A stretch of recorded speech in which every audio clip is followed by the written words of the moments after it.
We're hauling out next month, and one of the things I'm having them do is, it's funny, I fit through this door, except unless I have a ponytail.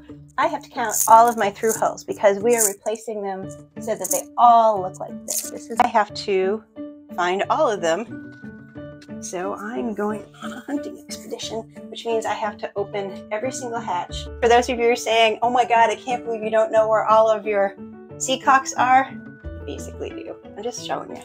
There are none under here. That's the air con. I know there's one for each engine in the engine compartments, and that's the raw water. I know I've got one right here in the guest head. So what am I up to? I'm up to 2. That one's not getting swapped out. So 2, 3, 4. Let's see. Okay, 4.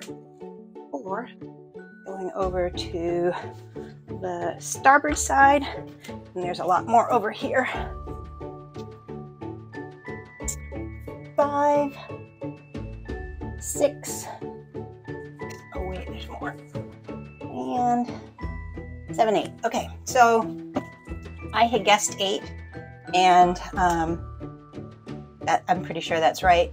What I will do is check my owner's manual also, in case there's like one for the shower sump that I'm just missing. But the nice thing is, when you haul out, you can see the hull, so it's just like there's a hole, there's a hole, there's a hole, there's a hole, there's a hole, and you just swap them all out. But I want to make sure I have everything pre-ordered, because when you haul out in the yard, you get charged by the hour or by the day, and I don't want to have the boat sitting any longer than it needs to because I forgot to order something. Probably put that on my shopping list, because our haul out is October 12th, so we got to get it down to the yard.